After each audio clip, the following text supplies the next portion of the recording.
Bacaan hari ini diambil dari Kolose bab 4 ayat 2. Bertekunlah dalam doa dan berjaga-jaga serta mengucap syukur. Inilah firman Tuhan.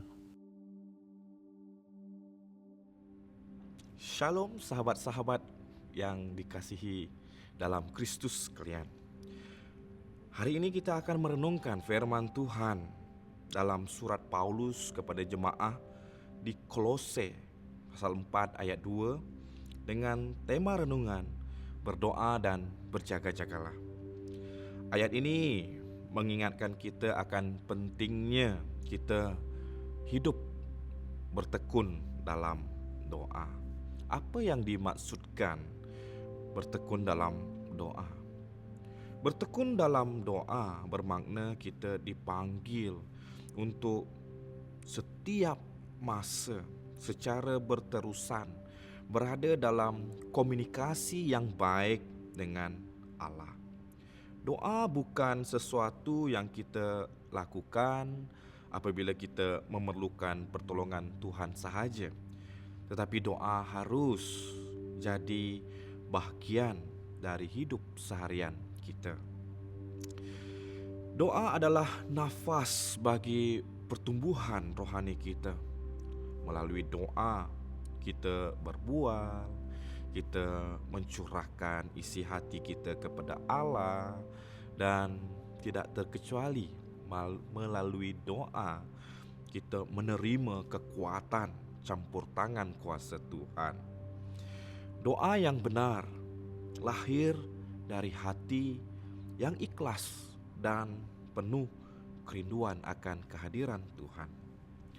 Dalam berdoa, kita juga diingatkan untuk berjaga-jaga, berwaspada, berhati-hati. Kita harus ada kepekaan rohani yang tinggi. Kita harus selalu berwaspada terhadap godaan-godaan, gangguan-gangguan yang dapat menjauhkan kita daripada Tuhan. Kita tidak boleh terlena oleh kesibukan duniawi. Oleh kerana itu, hari ini kita diingatkan kembali untuk menjaga hati dan fikiran supaya tetap tertuju pada Kristus sebagai dan bersandar sepenuhnya pada kekuatan dan anugerah Tuhan. Selain itu, Paulus juga ada menambah, kita harus berdoa dengan ucapan syukur.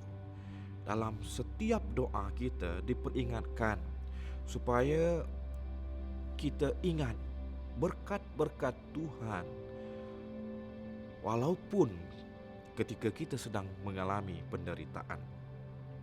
Sebab dengan mengucap syukur, sudut pandang kita akan berubah dan hal itu akan menolong kita melihat dengan jelas bagaimana Tuhan terlibat dalam proses kehidupan kita seharian. Melalui doa, kita membuka pintu hati kita kepada Roh Kudus untuk bekerja dalam diri kita.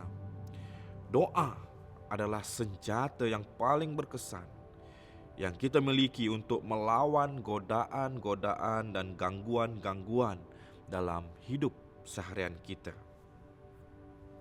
Bagaimana kita dapat menerapkan ajaran ini dalam kesibukan hidup kita? Jawapannya sederhana. Jadikanlah doa sebagai bahagian yang tak dapat dipisahkan dari kehidupan seharian kita. Bangun tidur doa, pergi kerja doa, di tempat kerja doa, balik kerja doa, sebelum tidur doa, sebelum makan doa, selepas makan doa, ketika melihat orang yang memerlukan pertolongan doa, dan kalau sempat untuk tolong. Dan dengan melakukan amalan doa, kita akan semakin dekat dengan Tuhan dan dapat merasakan kehadiran Tuhan dalam setiap langkah hidup seharian kita. Marilah kuatkan kehidupan doa seharian kita, berjaga-jagalah dan bersyukurlah.